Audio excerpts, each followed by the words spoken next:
I remember the day Hubert died, and then his body lay in state here at the Capitol, and I was in the Senate at that time, and it was a cold January day, and we were the honor guard out in front of the Capitol, lined up down the steps of the Capitol, and it was colder than Dickens, and of course we couldn't wear any headgear, so it was a memorable event.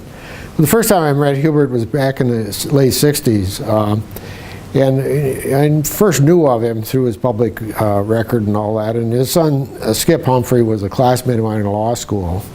So I knew his son before I really knew him.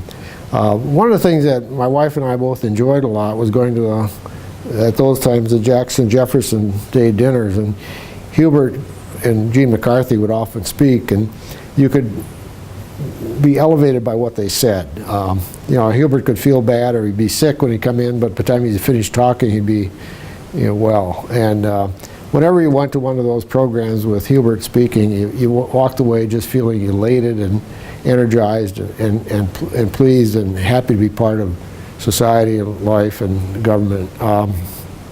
When I ran for office in 1970 for the state Senate, Hubert was running for the U.S. Senate to replace Gene McCarthy, who had given up his seat that year, retired, and he led the ticket along with Wendy Anderson.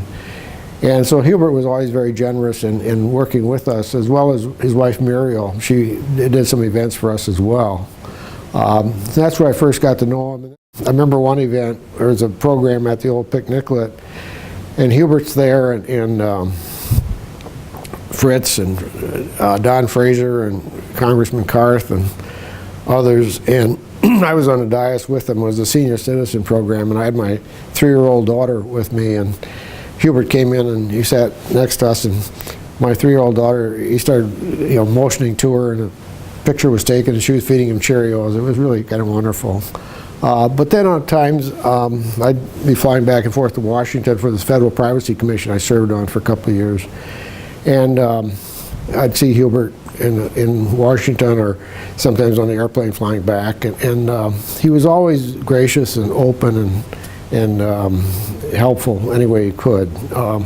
He's a terrific human being, but I think in terms of his idealism, certainly he steered the Democratic Party into the area of civil rights, not only in the 1948 speech, but even after that and all the things he did. He cared about people, he cared about their welfare, and he always had a lot of ideas about how to improve that.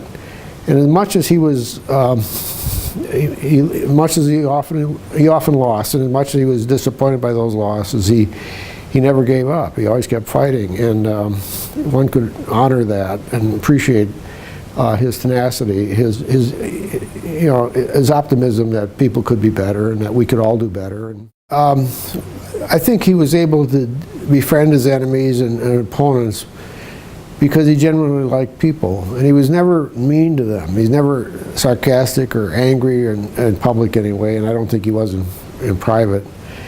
And in the 1968 campaign, when he was lost to Nixon, there was significant evidence that Nixon had been playing the China card with Madam Chiang, who was Chiang Kai-shek's widow. He didn't have it nailed down. He could have used it in that campaign and probably would have helped him win the election. Probably would have won the election. But he had the decency not to do that because he wasn't sure, I think. And nowadays, I don't think that would stop many people from using something. We've seen allegations made up out of thin air. But Hubert, I think, generally liked people, even the people that were opposed to him on ideas. I never ever saw him become personal in his views on things where he wanted to deal with people. I mean, he'd be disappointed in people, he'd be upset that they wanted to do something, and he'd be disappointed with a loss when he couldn't persuade people, but he was not one to carry a grudge, at least as far as I could tell. And I think that carried over in the way he dealt with people all the time.